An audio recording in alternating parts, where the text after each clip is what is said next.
Mas, untuk mereka yang kaum sakit hati atau kaum ngeyelis, pilihannya mau gabung kembali ke PSHT atau mendirikan organisasi baru. Gimana?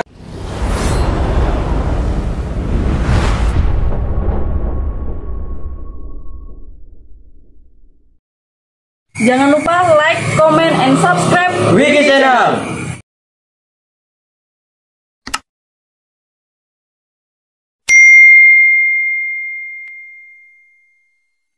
Assalamualaikum warahmatullahi wabarakatuh. Salam persaudaraan PSHT Jaya. Pada hari ini, hari Sabtu tanggal 18 Oktober, alhamdulillah Rakernas PSHT tahun 2025 di Jambi alhamdulillah sudah selesai dan banyak peserta yang sudah pulang. Nah, saya mau nitip atau menyampaikan pesan hasil Rakernas, salah satu Rakernas untuk mereka yang kaum sakit hati atau kaum ngeyelis, pilihannya mau gabung kembali ke PSHT atau mendirikan organisasi baru.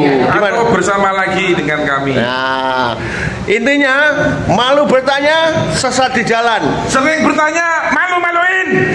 Lebih malu-maluin lagi, nggak punya badan hukum tapi ngaku-ngaku organisasi. Nah, itu yang paling malu-maluin. Nah, ingat pada pengikut-pengikut yang sana yang mudah disesatkan dan mudah dibohongi, kembalilah ke jalan yang benar ya. PSHT cuma satu. Gimana Gus Naim? Alhamdulillah semua atas kemudahan yang diberikan Allah Subhanahu wa taala, semuanya akan berjalan lancar, semuanya tetap menjadi saudara kita, tidak ada sebelah, tidak ada punjer, tidak ada cici. PSHT hanya satu. Nah, pusatnya tetap di Madiun, tidak ada pusat yang lain. Tidak ada Jomosi.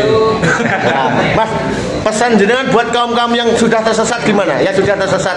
Sebenarnya tidak ada yang tersesat, Mas. Iya. Hanya saja dalam memahami ilmu organisasi masih perlu banyak belajar lagi. Oh, siap. Ya. Oke, masuk. Terima kasih Gus Naim.